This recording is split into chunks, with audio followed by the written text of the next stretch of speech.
Hello दोस्तों, तो फिर स्वागत है आप लोग का स्टडी यूपीएससी में। और मैं आज लेक्चर नंबर 10 करने जा रहा हूँ, Indian art and culture, chapter number 3 Indian paintings में।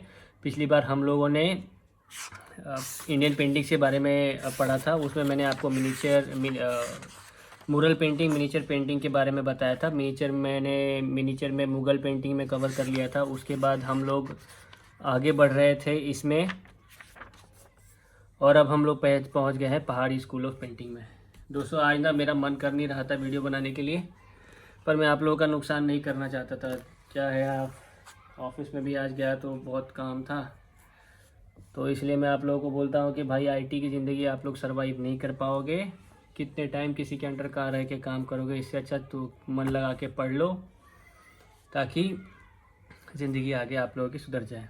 चलिए दोस्तों, पढ़ते हैं पहाड़ी school of painting. Pahari painting is an umbrella term for the form of painting that originated in sub-Himalayan state, which were also under Mughal influence. Many schools flourished in small Rajput kingdoms. Smaller Rajput kingdoms also came under the blanket of Pahari painting. These consisted of atelier in the court of around 22 princely stretches from Jammu to Almora. Two major schools of Pahari school can therefore be recognized: Basohli and Kangra school. पहाड़ी school में दो school बहुत prominent हो जाते हैं, बसौली और कांगड़ा।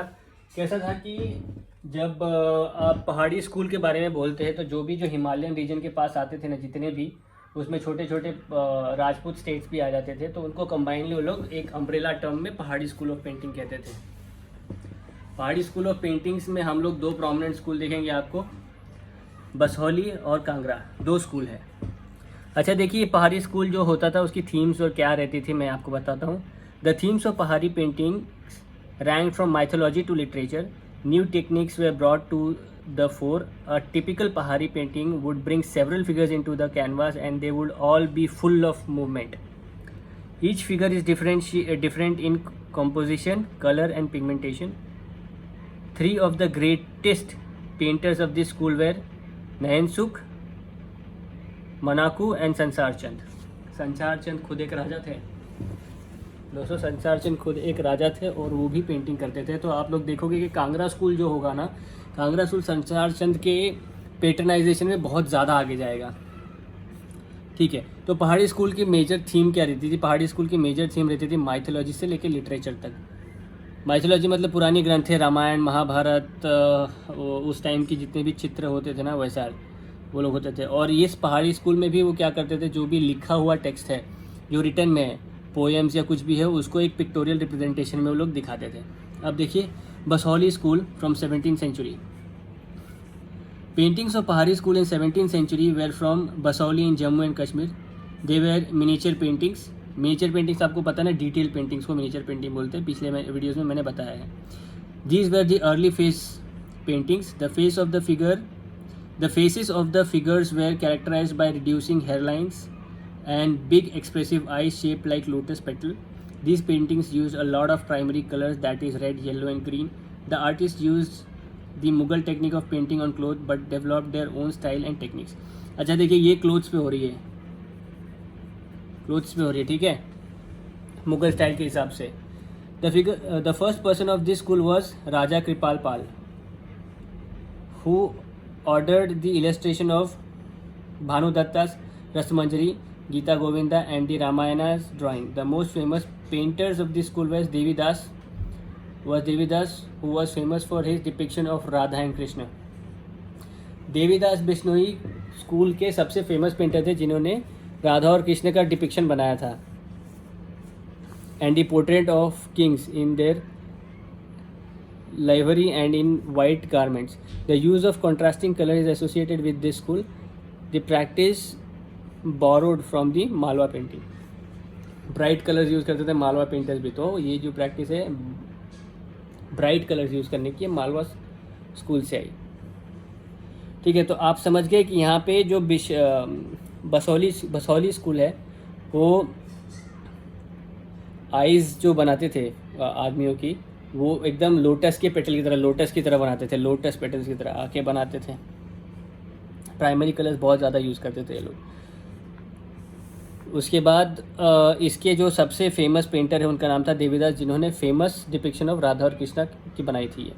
अब Kangra school देखिए, जैसे 17th सेंचुरी में हम लोग को बसौली स्कूल मिला, वैसे 18th सेंचुरी में जब आप आओगे, जब मुगल एम्पायर डिक्लाइन होने लगेगा, तब आएगा Kangra school. After the decline of the Mughal empire, specially following Nadir Shah's invasion, many artists trained in the Mughal style migrated to the Kangra region of Himachal Pradesh, where they received patronage from the Rajput kingdoms. अब जब Mughal empire decline होने लगा, तो जो artist Mughal के दरबार में थे और बहुत ज़्यादा एक्सपर्ट हो गए थे पेंटिंग करने को, उन लोग अब हिमाचल की तरफ रुख मोड़ने लगे और वहाँ पे उन लोगों को राजपूत किंग्स का बहुत ज़्यादा सपोर्ट मिला। The migration of the artist led to the birth of Guler Kangra school of painting. अब ये पेंटिंग डेवलप हुई जब मुगल के पास जो आर्टिस्ट थे वो लोग मुगल्स का दरबार छोड़ के जब राजपूतों राजाओं का पेट्रन उनको मिला, सपोर्ट मिला, तब this school reach it zenith under the patron of Raja Sansar Chand. मैंने आपको पहले बताया। The painting of that he commissions were marked with a sensuality and intelligence that other school lacked.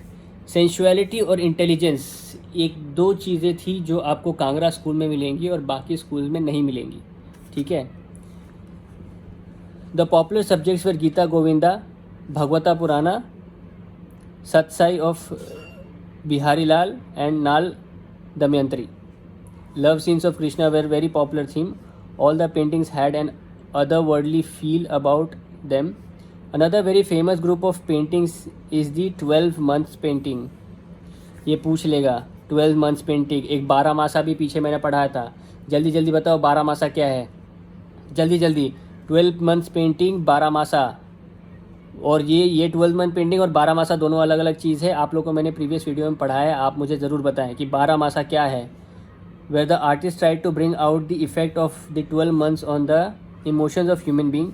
This emotion style was popular until the 19th century. The Kangra school became the parent school to the other ateliers which developed in this region, which developed in the region of Kullu, Chamba and Mandi. The Kangra Sansarchand Museum can be visited to the prominent Kangra school paintings.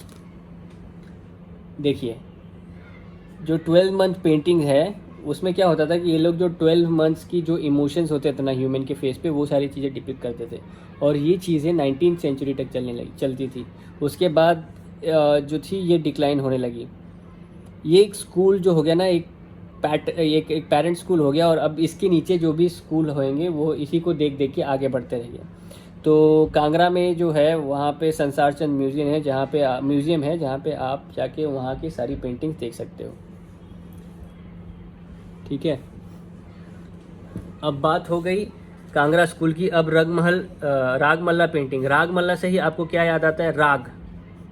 रागमल्ला. राग मतलब ये सब musical tones या musical जो राग हो गए, जैसे राग भैरवी,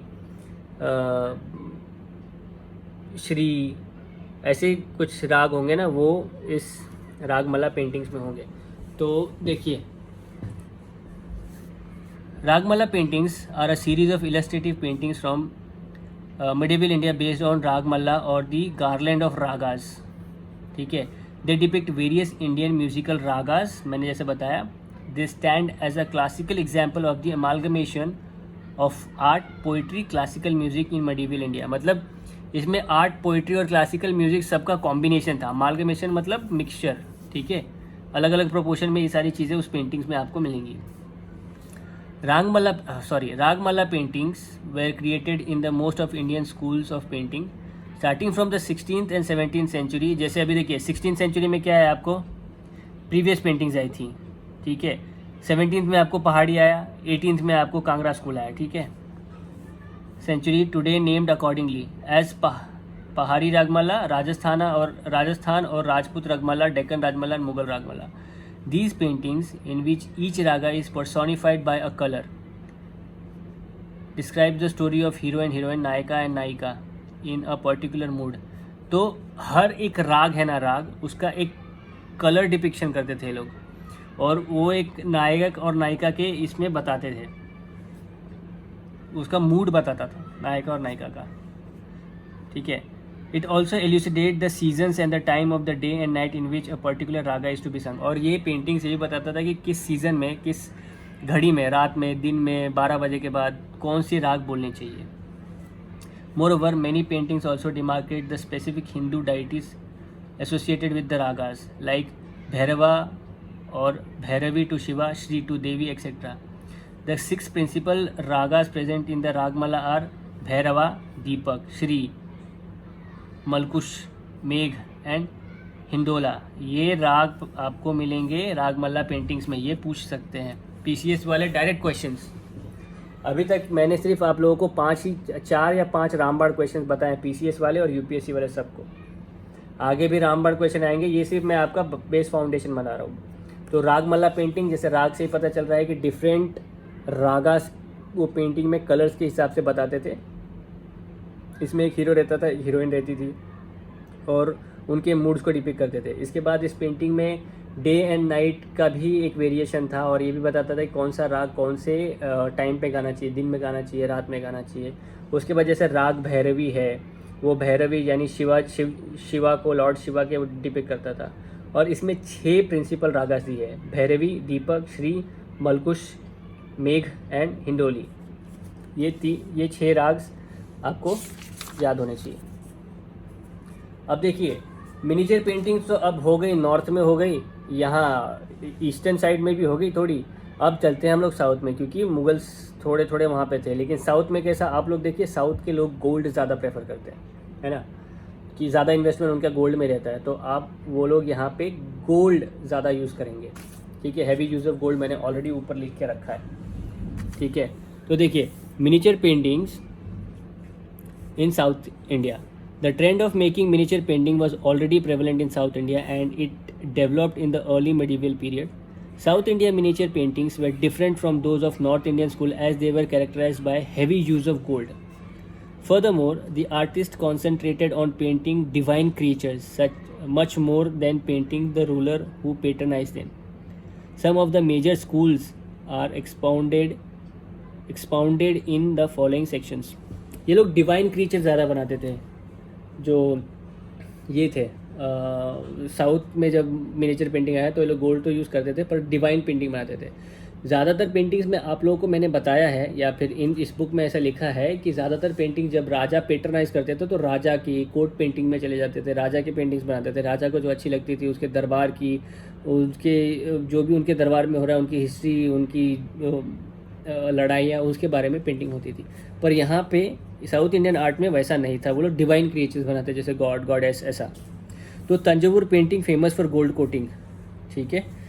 तो इसको जीआई टैग भी मिला हुआ है तंजावुर पेंटिंग को, जोग्राफिकल इंडिकेशन, ठीक है। देखिए the Thanjavur school is famous for its special style of decorative paintings. It probably developed as the result of the defeat of the Tanjavur Nayakas by the Marathas and the fall of the Vijayanagar Empire. The Maratha rulers patronized this art form immensely during 18th century. The paintings are unique as they are mostly created on glass and wooden planks. Palgai Paddam instead of cloth and vellum. आप देखो पिछले schools में ना cloth और Welham, ये Mughal style था cloth पे use करना और वेलम पे। ये स्टाइल को छोड़ के वो लोग वुडन और ग्लास पे पेंटिंग करने लगे तंजावुर वाले। ये विजयनगर एम्पायर जब डिक्लाइन हुआ ना और मराठास ने टेक ओवर किया, तो मराठा ने इस आर्ट को बहुत ज़्यादा पेट्रनाइज किया और बहुत ज़्यादा सपोर्ट किया, इसलिए इतना फ्लरिश हो पाया। They are unique because of the use of brilliant colour pattern and the liberal use of gold leaves. This art form has been awarded geographical indication GI status by Government of India. The artist used many types of gemstones and cut glasses as embellishments to create larger than life image. Most of the paintings depicts a smiling Krishna in different poses and various major events in his life. These paintings reached their zenith under the patronage of Maharaja Sarfoji II of the Maratha dynasty, who was a great patron of art.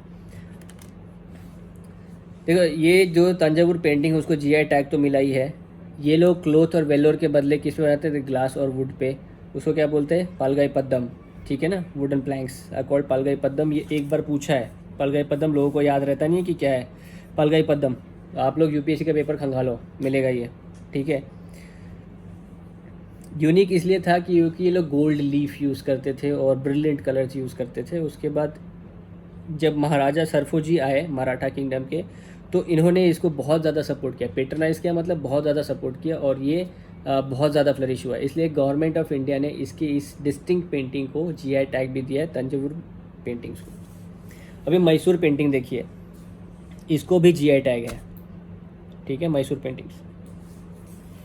These paintings were patronized by the ruler of the Mysore provinces and patronage continued in the British period as well. The major theme of the Mysore painting is the depiction of Hindu god and goddesses.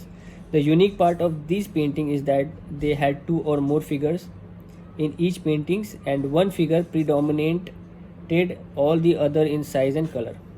देखो इस painting जो मैसूर है ना, Mysore painting को अभी Britishers तक चला और ब्रिटिशर्स ने भी उनको सपोर्ट किया।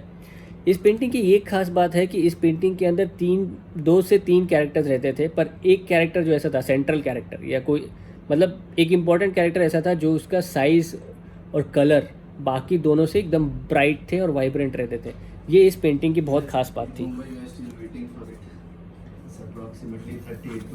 Furthermore, even the technique of making these paintings is very different from the North Indian style. They use the gesso paste, which is a mixture of white lead powder, gambos and glue. Gesso paste क्या होता था, एक बार UPSC ने पूछा है। तो गेसो paste मतलब white lead powder, गैम्बोज and glue, इसका एक मिक्सचर यूज़ करके लोग गेसो पेस्ट बनाते थे और उसको यूज़ करते थे वो लोग। अब ग्लू है तो वो चिपक जाएगा ना। This paste act as a unique base to the painting that helps a sheen to be developed on the background. The use of muted colors that are not so bright provide a contrast with the background. Both Tanjavur and Mysore painting has originated from the same source, Vijayanagar painting to begin with and Naika painting subsequently. Paintings नायका मैंने आपको पढ़ाया है, ठीक है। अभी देखिए गजीफा is a type of card game, ठीक है, जो पुराने टाइम पे खेला जाता था, मुगल्स के टाइम पे भी खेला जाता था गजीफा। जैसे आज के टाइम पे जैसे 3 पत्ती लोग खेलते हैं, रमी खेलते हैं, वैसे टाइप का गजीफा कार्ड्स होते थे। तो गजीफा is a medieval period card game. These cards were traditionally hand printed by artisans and were very popular in Mughal court. The cards have colored background with each suit having a different color. The reference of the Gajifa card can also be found in the book Babarnama. Mysore Gajifa card or painting have received the GI tag from the government of India. देखिए Mysore गजीफा card, इसको GI tag मिला हुआ है, government ने दिया हुआ है GI tag. तो ये थी मिनिएचर पेंटिंग्स आपको मिलेंगी, ये साउथ इंडिया के बारे में था। उसके बाद आएगा हम लोग मॉडर्न इंडियन पेंटिंग्स में, ठीक है। उसके बाद ये देखिए, ये चीज़ जो इलस्ट्रेटेड मैन्युस्क्रिप्ट्स है ना, इसके बारे में मैं आपको थोड़ा सा ऊपर बता देता हूँ, ठीक है। देखिए अभी हमारा मेन चीज़ तो ख़त्म हो गया पेंटिंग्स में, ये चीज़ तो ख़त्म। उसके बाद आएगी फोक पेंटिंग, जो कि बहुत इंपॉर्टेंट है फोक पेंटिंग, क्योंकि यूपीएससी का टारगेट एरिया क्या है, फोक पेंटिंग। कभी कभी आउट ऑफ द बॉक्स अगर यूपीएससी को क्वेश्चन पूछना होता है तो वो इन सारी चीज़ों में से क्वेश्चन पूछ लेता है, जो कि मैंने 3-4 बताए, वही आप रट लो हमेशा। वो कुछ ज़्यादा ये जो रबिश लिखी हुई है ना, इतना सब नहीं पूछता है। कुछ इंपॉर्टेंट मैंने जो बताया वही आप पढ़ लो, वहीं से आपका सारा काम हो जाएगा। दोस्तों मैं यहाँ पे आपका बेस बनाने बैठा हूँ, मैं आपका पूरा फाउंडेशन कर दूंगा, वो भी फ्री ऑफ कॉस्ट, बिना किसी पैसे के, बिना कुछ इसके। लेकिन दोस्तों मैं जैसे जैसे वीडियो बना के अपलोड कर रहा हूँ ना, मैं देख रहा हूँ कि फ्री की चीज़ों को आपका कोई ये नहीं है, वैल्यू नहीं देते आप लोग, चैनल को वीडियोस को देखते ही नहीं हो। फ्री का मिल रहा है तो बकवास कोई पढ़ा रहेगा, नहीं। मैं भी यूपीएससी का एस्पिरेंट हूँ, अभी तो मैंने पेपर दिया है 2028 का, उसके रिजल्ट्स आएंगे तो मैं आप लोगों को बताऊंगा, लेकिन पेपर तो काफ़ी टफ था। लेकिन आप लोग वीडियो देख क्यों नहीं रहे हो? आप लोगों को पैसे देना अच्छा लग रहा है? अगर आपको पैसे दे के पढ़ना है तो फिर देखिए, मैं आप लोग के से हाथ जोड़ता हूँ कि ये चैनल को आप सब्सक्राइब ना करें। पैसे दे के पढ़ना है तो मैं भी वो जो लोग PDF बनाते हैं, PPT बनाते हैं और 4 लाइन में एक चीज़ एक्सप्लेन करके छोड़ देते हैं, मैं भी कर सकता हूँ। मेरे को ये बुक खोल के आप लोगों के सामने ये word by word, line by line, page bye page करने की क्या ज़रूरत है? चलो मैं जब मान लेता हूँ कि जिन लोगों को 20 साल 25 साल टीचिंग का एक्सपीरियंस है, उसके जैसा मेरा एक्सपीरियंस नहीं है, लेकिन पेपर और आईएएस तो हम जैसे लोगों को ही बनना है ना। अगर हम जैसे लोग समझ ही नहीं पाएंगे एक्सपीरियंस टीचर से भी या किसी से भी उस भाषा में जिसमें हम लोग को आसानी से समझ में आती है, तो फिर क्या फ़ायदा, कभी यूपीएससी नहीं निकलेगा। ऐसे प्लीज़ प्लीज़ प्लीज़ मेरी रिक्वेस्ट है आप लोगों से, मुफ्त का दे रहा हूँ मैं, आप लोगों को फ्री में दे रहा हूँ, सब कुछ पढ़ा के दे रहा हूँ, तो आप लोगों को अच्छा नहीं लग रहा है। मैं 3 महीने में आप लोग का पूरा बेस खराब कवर कर दूंगा, पूरा का पूरा 3 महीने में। मैं भी ऑफिस जाके मैनेजर की गालियाँ सुन के और इतना प्रेशर में काम करके फिर आप लोग के लिए ये वीडियो बनाता हूँ। क्यों बना रहा हूँ? क्योंकि मैं नहीं चाहता हूँ कि अगर किसी का ड्रीम है आईएएस बनने का या आईपीएस बनने का तो वो अधूरा रह जाए, वो ये सर्विस सेक्टर जो है ना, ये उसमें फंस जाए। या तो एंटरप्रेन्योर बन जाए या फिर कहीं बिजनेस करे या फिर कुछ और करे। ये सर्विस सेक्टर में बहुत मुश्किल है सर्वाइव करना। यहाँ पे आप पे प्रेशर होता है, बहुत कुछ होता है, बहुत सारे प्रेशर्स होते हैं। कभी कभी तो मन भी नहीं करता है काम करने का, इतना आदमी फ्रस्ट्रेट हो गया रहता है। ये सारे एक्सपीरियंस मैं आप लोगों से इसलिए शेयर कर रहा हूँ कि मैं चाहता हूँ कि आप आईएएस बनो, इस देश को बदलो। देश की युवा पीढ़ी अगर जागृत होगी तो ये देश बहुत आगे जाएगा। चलिए फिर अरे आप लोगों को बोल के भी फ़ायदा नहीं है क्या? आप लोग शेयर तो करोगे नहीं, फ्री में मिलेगा तो पढ़ोगे नहीं, बोलोगे कि भैया बकवास करते रहते हैं, बहुत बकवास करते हैं। Illustrated manuscripts are pictorial translation of poetic verses from epic of various canonical literature or music texts, with verses handwritten on the topmost portion of the painting in clearly demarcated box-like space. Manuscripts illustrations were methodically conceived in thematic set comprising of several loose paintings of folios. Considered as precious and valuable artifact, the illustrated manuscripts were often gifted to princes as a part of their dowries when they got married. They were also exchanged as gifts between kings and countries as act of gratitude and trade to the distant places. अच्छा देखिए, pictorial representation है ना, ये जो poetry होती थी, जो versus होते थे, जैसे पोइट्रीज वर्सेस को क्या बोलते हैं, चौपाइयाँ या फिर शायरियाँ, वैसी कुछ टाइप्स रहती थी, उनको पिक्टोरियल वे से रिप्रेजेंट कर देते थे वो लोग। और इसी चीज़ को हम लोग बोलते हैं इलस्ट्रेटेड मैन्युस्क्रिप्ट। और ये जो भी लिखा हुआ रहता था ना, वो एक बॉक्स लाइक शेप में यहाँ बॉक्स बना के यहाँ पे लिख देते थे और फिर पिक्टोरियल रिप्रेजेंटेशन रहता था उसका। अब ये चीज़ बहुत अच्छी होती थी, इतनी अच्छी होती थी कि जब राजकुमारियों का शादी होता था तो उनको दहेज में भी ये दिया जाता था। और राजा कहीं जाए दूर किसी विदेश पे के अपने राजा को मिलने या दोस्त को मिलने, तो ये लेके जाता था और उसको देता था as a gift of gratitude. देखिए, Pala rulers of Bihar and Bengal and Bihar were first to initiate the traditions of illustrating the palm leaf Buddhist scriptures. During the regime of Pala king Rampal in 11th century, a famous Buddhist illustrated manuscript was developed on palm leaves. Under Jainism, Shastradan donation of books gained popularity and it involved the act of donating illustrated painting manuscript to the monastery's libraries called bhandars. It was glorified as a gesture of charity, righteousness and gratitude. Early Jain illustrated manuscript paintings were traditionally done on palm leaf before paper was introduced in 14th century. Jain illustrated manuscript paintings were lavishly painted with profuse use of gold and lapis lazuli, indicating the wealth and social status of their patrons. Tirthipatas, mandalas and secular non-canonical stories were also painted from Jain community. During medieval time, early Mughal successors somehow contributed towards the enhancement of these statues of illustrated manuscript. अच्छा देखिए, illustrated manuscript Buddhism के time पे एक जो पाला rulers थे बिहार और बंगाल में, उन लोगों ने बुद्धा की एक पाम लीफ पे एक मैन्युस्क्रिप्ट थी, उसको बनाया था, जो किंग रामपाल थे वो। उसके बाद अंडर जैनिज़्म में शास्त्रदान करके एक चीज़ आई थी, जहाँ पे वो लोग क्या करते थे कि जो बुक्स होती थी और जो इलस्ट्रेटेड पेंटिंग्स होती थी, मैन्युस्क्रिप्ट होती थी, वो तो मठों को दान में दे देते थे, मोनेस्ट्रीज़ को, जिसको वो लोग भंडारा कहते थे। जो जो पाम लीफ पे करते थे, जबकि तब पेपर अवेलेबल नहीं था, तब ऐसा करते थे वो लोग। ज़्यादातर स्टोरीज यही रहती थी उन लोगों की, ठीक है। तो ये थी इलस्ट्रेटेड मैन्यूस्क्रिप्ट्स, इसमें ज़्यादा इंपॉर्टेंट कुछ है नहीं। Pictorial representation of poetic versus है ये। उसके बाद ये क्या होता था कि एक तो pictorial representation of poetic and verses, उसके बाद ये राजकुमारी को दिया जाता था as a gift of dowry. कहीं राजा जाता था तो उसको भी गिफ्ट में लेके जाता था। उसके बाद जब Pala rulers of Bihar and Bengal आए तो उन लोगों ने जो पाम लीफ बुद्धिस्ट की एक स्क्रिप्चर थी उसको एज ए मैन्यूस्क्रिप्ट बनाया। उसके बाद अंडर जैनिज्म में शास्त्र दान करके एक चीज़ आई, जिसमें उन लोग क्या करते थे कि ये जो पोइटिक वर्सेस और लिटरेचर को जो वो लोग मैन्यूस्क्रिप्ट और इलस्ट्रेटेड मैन्यूस्क्रिप्ट में बनाते थे तो वो मठों को दान कर देते थे, जिसको लोग भंडारा कहते थे। और इस पेंटिंग, ये जो पेंटिंग्स थी पहले पाम लीफ पे होती थी, उसके बाद जैसे जब पेपर नहीं था तब, जब पेपर डेवलप होने लगा तब वो पेपर्स पे भी आने लगी।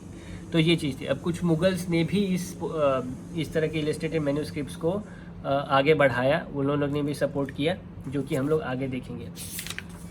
अभी देखिए प्रोमिनेंट इलस्ट्रेटेड मैन्यूस्क्रिप्ट्स, ये सारे प्रोमिनेंट इलस्ट्रेटेड मैन्यूस्क्रिप्ट्स हैं, जिसमें से ज़्यादा कुछ इतना इंपॉर्टेंट नहीं है। कुछ इंपॉर्टेंट मैं आपको बताता हूँ। गीता गोविंदा है। एक बार कल्पसूत्र पूछा था तो मैं आपको चलिए पढ़ते, शुरू से पढ़ते हैं, ठीक है। कल्पसूत्र से पढ़ते हैं। कल्पसूत्र क्या था? Deals with the event from the life of 24 तीर्थंकर्स, वेरी इंपॉर्टेंट, ठीक है। कल्पसूत्र पूछ लेता है, जैनिज्म की बेस्ड पे है ये मैंने आपको बताया था। कल का चर्या गाथा, ठीक है, ये बताया मैंने आप लोगों को। देखो ये है it is story of Acharya कल्का's mission to rescue his abducted sister. Sangrahini Sutra, ये है structure of the universe, planetary bodies, इसके बारे में। संग्रहिणी, ठीक है, ये संस्कृत वर्ड है। उत्तरध्याना सूत्रा, टीचिंग ऑफ महावीर। उत्तरध्याना आपको याद होगा महावीर का, जैन और बुद्धिस्ट में मैं पढ़ाऊंगा उत्तरध्याना। ये teaching of Mahavira. Dhavala, Jaya Dhavala and Mahadhavala, earliest example of south Indian illustrated manuscript and traditions, ठीक है, ये चीज़ है।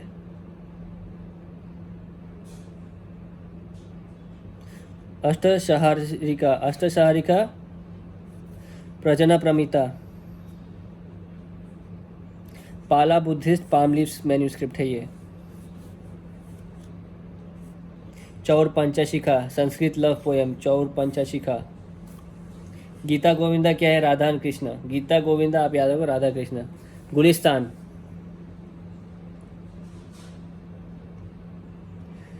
ये इंपॉर्टेंट क्यों है? क्योंकि it is a landmark of Persian illustrated perhaps and Persian literature, ठीक है, ये लैंडमार्क है पर्शियन लिटरेचर का, perhaps the single most influenced work of pros, ठीक है। रसमंजरी मैंने आपको बताया था, written in Sanskrit.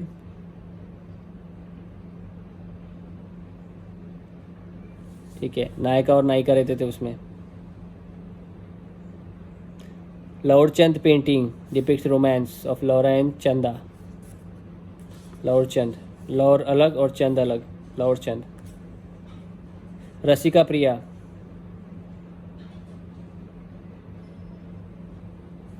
It exposes various emotive states, ठीक है। इमोटिव स्टेट्स मतलब अलग अलग भाव बताता था।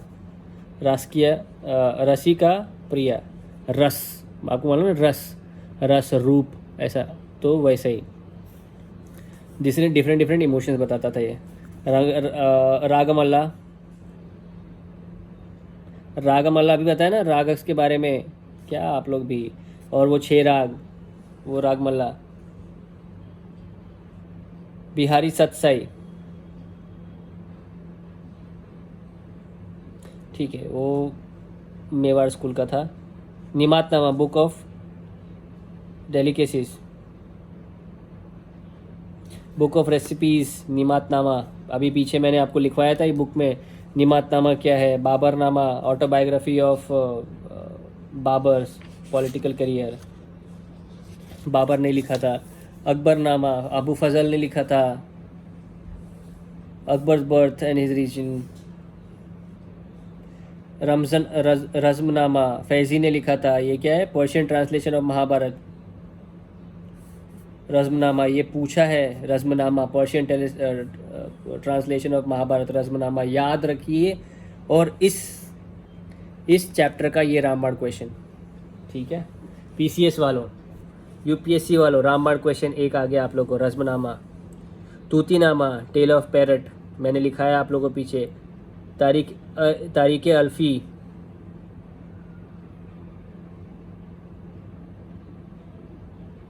देखिए, it deals with the history of 1000 years from the death of prophet Muhammad, ठीक है? हमजानामा, ये Hamzanama is the heroic deeds of Hamza, the uncle of Prophet Muhammad. Padshahnama है ना, पदशानामा,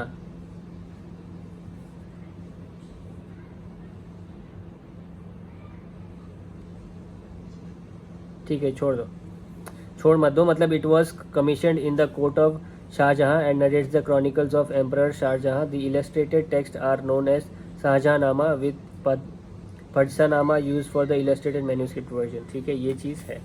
तो ये अकबरनामा आपको पता है, रज़्मनामा महाभारत है, पर्शियन ट्रांसलेशन, ठीक है? Tutinama tale of parrot, Tutinama tale of parrot, तुर्की अल्फज 1000 years after prophet Muhammad death, ठीक है? रज़्मनामा हिस्टोरिक डीड ऑफ हज़मा uncle of prophet Muhammad, Padshahnama, ठीक है? उसके बाद आपको मिलेगा क्या? रागमल्ला मिलेगा, निमातनामा मिलेगा, बाबरनामा मिलेगा, ठीक है? मॉडर्न इंडियन पेंटिंग्स में आ जाता है, आखिरी है ये। उसके बाद सीधा आपका शुरू होगा फोक पेंटिंग्स। उफ, ठीक है? देखिए, कंपनी पेंटिंग्स, कंपनी कलम, ठीक है? In the colonial period, a hybrid style of painting emerged that combined the elements of Rajput, Mughal and other Indian style with European elements. The painting evolved when the officers of the British East India Company employed painters who had been trained in Indian style of paintings. ये school तब develop हुई, ठीक है? Company painting ये क्या करती थी? राजपूत, मुगल और इंडियन का मिला के एक यूरोपियन स्टाइल को ब्लेंड करके पेंटिंग बनाते थे ये लोग। जब ब्रिटिशर्स ने इंडियन पेंटिंग में जिनको एक्सपर्ट था उसको अपने साथ मिलाया था। The artists combined their employers' European tastes and their Indian sensibilities, and their paintings were called company paintings. They were distinguished by the use of watercolor and in the technique by the appearance of linear perspective and shading. This style of painting originated in Kolkata, Chennai, Delhi, Patna, Varanasi and Tanjore. Mary Impey and Marquis Wellesley patronized a large number of painters, several of whom were engaged in painting exotic flora and fauna of India. The most famous artists of this school were Mazhar Ali Khan and Ghulam Ali Khan. These genres of paintings was prevalent until 20th century, ठीक है? तो ये जो painting है, company painting कहाँ develop हुई मैं आपको बता रहा हूँ। ये हुई थी आप लोगों की कोलकाता में, चेन्नई में, दिल्ली में, पटना में और तंजावुर में। ये मेरी इम्पली है और मार्क्यूस वेलेस्ली है। इन लोगों ने बहुत सारे लार्ज इंडियन पेंटर्स को अपने पास रखा और ये लोग क्या करते थे? इंडिया के जो भी एग्जॉटिक फ्लोरा एंड फोना है, मतलब वाइल्ड एनिमल्स और पेड़ पौधे हैं, उनकी फ़ोटो बनाते थे। तो इनमें सबसे ज़्यादा फेमस कौन थे स्कूल में? मज़हर अली खान और गुलाम अली खान, ये दोनों लोग बहुत फेमस थे। बाज़ार पेंटिंग से ही आप लोग को समझ में आ रहा है कि ये बाज़ार के सीन को दिखाता होगा, मार्केट के सीन को, जो आजकल हम लोग बोलते हैं कि मार्केट शॉपिंग्स, उसकी सीन को दिखाता होगा। तो this school was influenced by the European encounters in India. Bazaar paintings were different from company paintings. While the company school mixed European techniques and themes with Indian ones, the Bazaar school did not incorporate any influences but absorbed Roman and Greek influence. The patron made painters of Greek and Roman statues. ठीक है, तो Greek and Roman statues बनाते थे। ये इसमें westernisation नहीं था।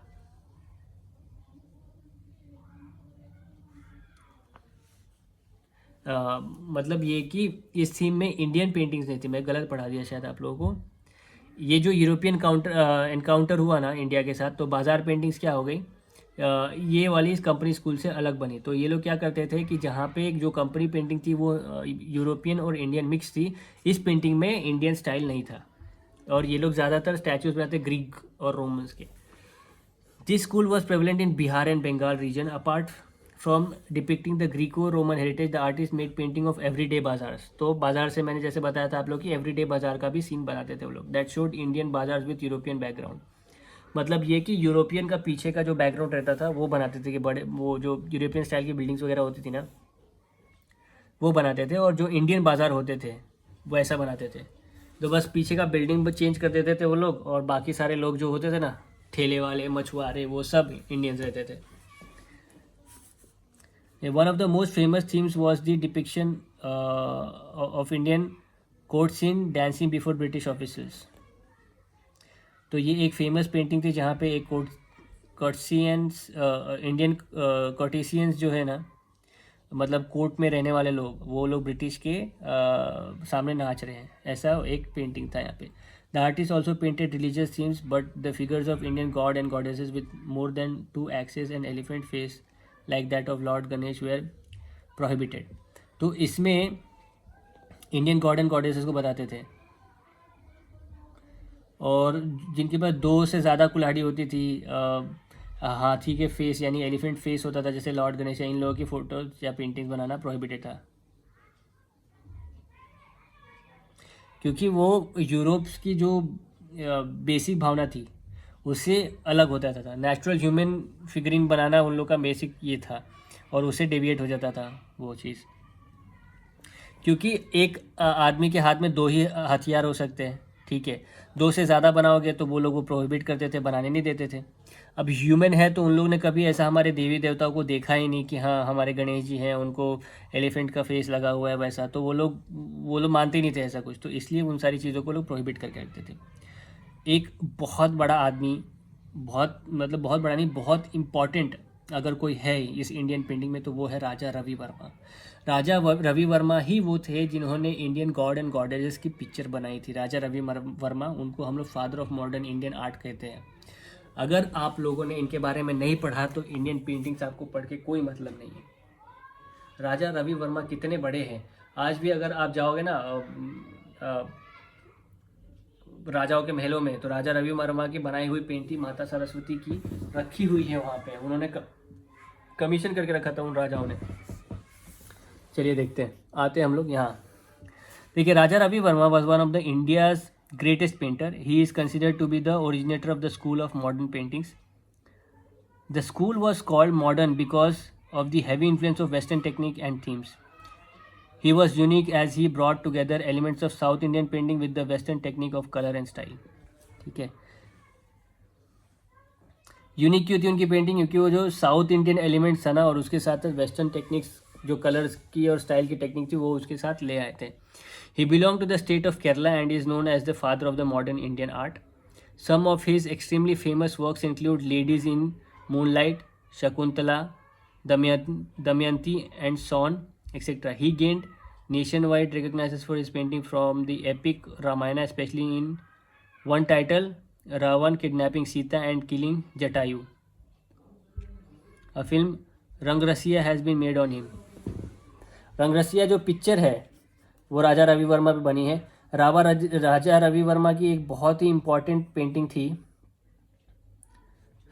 Ravan kidnapping Sita and killing Jatayu. इस पेंटिंग से राजा रवि वर्मा को बहुत फेम मिला। वैसे इनकी और भी बाकी की भी फेमस पेंटिंग्स है, जैसे moonlight, Shakuntalam, Damayanti and swan, ये सारी चीज़ें भी है राजा रवि वर्मा की। अभी देखिए, Bengal school of art. Bengal school is supposed to have arisen as a reaction against the existing style of painting. This school is unique as the artist used simple colors. The idea of Bengal school originated with the word Abindranath Tagore. The idea of Bengal school originated with the work of Abindranath Tagore. Abindranath Tagore बहुत ही important, कुछ लोग जानते हैं, उन लोगों को picture देख के समझ में आ गया कि मैं किस चीज़ के बारे में बात कर रहा हूँ। ठीक है, in the early 20th century his Arabian Nights series made a mark on the global scale. He tried to incorporate Swadeshi value in Indian art and tried to reduce the influence of Western a materialistic style among artists. He is known for his painting Bharat Mata 1905 and famous Mughal influence painting and various Mughal influence. Bharat माता की painting बनाई थी किसने? अबिंद्रनाथ टैगोर। ये है भारत माता और ये है उनकी painting, Abanindranath Tagore. The Bengal school painter rejected the art of Raja Ravi Verma as they considered it imitative and westernized. The other notable painter of this school was Nandlal Bose, whose work led to further development of modern Indian art.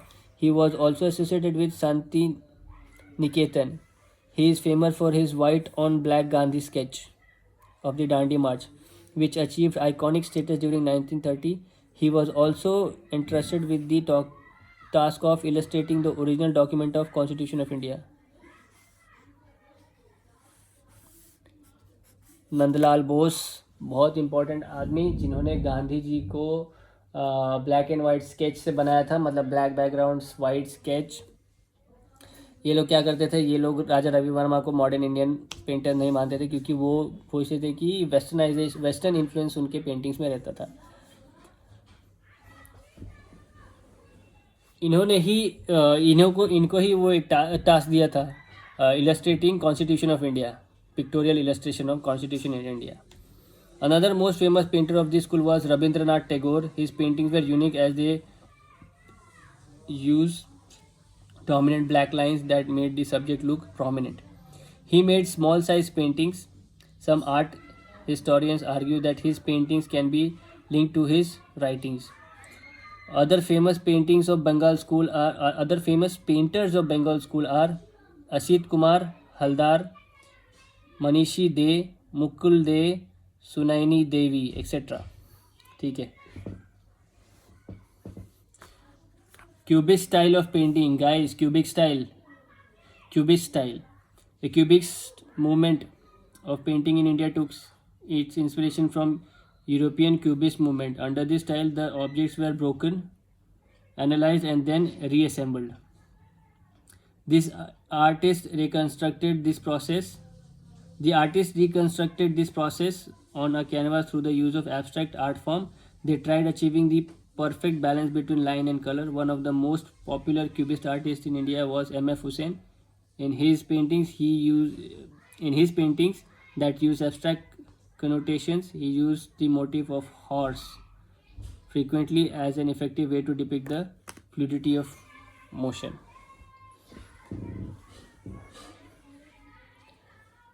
तो cubist artist क्या होता है कि objects है ना, जो भी एक पेंट, जैसे ऑब्जेक्ट को हम लोग तोड़ देते हैं और फिर उसको धीरे धीरे जोड़ते हैं तो कैसे ब्रोकन है पता चलता है ना, वैसा इस टाइप का ये आर्ट को हम लोग क्यूबिस्ट आर्ट स्टाइल बोलते हैं। और इसके एक बहुत ही बड़े एग्जांपल कौन है? M.F. हुसैन।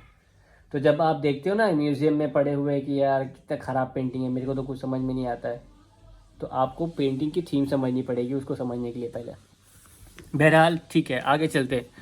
पोस्ट 1947 जब आज़ादी मिल गई, another group of painters grabbed the attention of the art world by use of their progressive and bold themes. They amalgamated these themes with softer and more abstract themes. They were all inspired by European modernism but lacked any uniformity among themselves. This group was formed by 6 founding members: F.N. Souza, S.H. Raza, M.F. Hussain, K.H. Ara, H.A. Gade and S.K. Bakre। ठीक है, इन लोगों ने progressive artist group बनाया था 1947 में जब हम लोग को आज़ादी मिल गई थी, पर इन लोग को एक यूनिफॉर्मिटी है ना वो एक लैक करता था, उन लोग की ज़्यादा यूरोपियन मॉडर्नाइजेशन पे ही थीम रहती थी। तो ये बात थी अपने पेंटिंग्स की। इसके बाद मैं शुरू करूँगा फोक पेंटिंग्स। ये बहुत इंपॉर्टेंट पार्ट है, वेरी इंपॉर्टेंट फोक पेंटिंग्स। तो मैंने आप लोगों को कुछ चीज़ें बता दी हैं, कुछ चीज़ें मैं दूसरे लेक्चर में कवर करूँगा। इस वीडियो को भी 3 लेक्चर्स हो गए, 2 लेक्चर्स हो गए, तीसरे लेक्चर में ये भी पूरा ख़त्म हो जाएगा। मैंने सिर्फ ये बताया है आप लोगों की पेंटिंग्स कैसे कैसे थी, कहाँ से थी, क्वेश्चंस कहाँ से बनते हैं, कहाँ से आते हैं, ताकि बाद में जब आपको रिलेट करने हो, या भी अब अगर आप आर्ट एंड कल्चर का प्रीवियस ईयर का क्वेश्चन पेपर उठा के देखोगे तो आप लोग कम से कम 15 में से 8 क्वेश्चन सॉल्व कर पाओगे। सॉरी 15 में से 8 क्वेश्चन सॉल्व कर पाओगे। दोस्तों ज़्यादा बोलने नहीं हो रहा, मैं ना बहुत थक गया हूँ। ठीक है, मैं ये पूरा का पूरा अभी ख़त्म कर देता था आप लोग के सामने ही। इसको थोड़ा सा ही बच गया, बस ये 3 पेजेस से बच गया, थोड़ा सा ही है, मैं ख़त्म कर दूँगा इसको। ठीक है, आप लोग चिंता ना करें, मुझे एक और दे, ये बस जल्दी ख़त्म कर दूँगा, है ना। और फिर ये वीडियो मैं डाल दूँगा। तो दोस्तों, अगर आप फ्री में पढ़ना चाहते हो तो आई स्टडी यूपीएससी चैनल को सब्सक्राइब करें, वीडियो को शेयर करें और मुझे सजेस्ट करें कि मैं दूसरा किस तरीके से पढ़ाऊँ ताकि आप लोगों को और अच्छे से समझ में आए। फ्री का मैं दे रहा हूँ, फ्री फ्री फ्री। मैं बोल बोल के थक गया आप लोगों को कि मुफ्त में ये ज्ञान मैं बांट रहा हूँ आप लोगों को। मेरा इसके पीछे कोई मोटिव नहीं है, मैं सिर्फ ये चाहता हूँ कि आप लोगों का बेस बने। मेरे जो भाई हैं, जो दोस्त हैं, जो मित्र हैं, जिन लोगों के पास किताबें खरीदने के लिए पैसे नहीं हैं, बहुत ही गरीब तबके से आते हैं, उन लोगों के लिए मैं word to word, line by line पढ़ा रहा हूँ। बाकियों की तरह मैं भी पढ़ा सकता हूँ, पीपीटी से, प्रेजेंटेशन से, सब कुछ से मैं भी पढ़ा सकता हूँ, लेकिन मैं वैसा करना नहीं चाहता क्योंकि फिर आप लोगों को वो बेस समझेगा नहीं। आप लोग फिर भी जाके बुक पढ़ोगे। मैं बुक का आप लोगों का खर्चा बता रहा हूँ। ये बुक पता है आप लोगों को कितने की है? टाटा मैग्रो हिल्स की है ये बुक, नितिन सिंघानिया की ये बुक। ये मेरे को प्राइस टैग्स नहीं पता चल रहे हैं कितने की है ये बुक, ठीक है ना, पता नहीं कितने की है ये बुक, लेकिन मैं आपको दावा करता हूँ कि जिनके पास पैसे नहीं है वो इस बुक से पढ़ सकते हैं। ठीक है, चलिए दोस्तों, आज के वीडियो में बस इतना ही। मुझे दीजिए इजाज़त। मैं मिलता हूँ आप लोगों से नए वीडियो में। And please please please channel को सब्सक्राइब करें, वीडियो को शेयर करें, लाइक करें, अपने दोस्तों के साथ शेयर करें ताकि वो भी इस तरह की पढ़ाई से अपना बेस फाउंडेशन बना सके और 7-8 लाख रुपए बचा सके। थैंक यू दोस्तों, मिलता हूँ आप लोगों से अगले वीडियो में।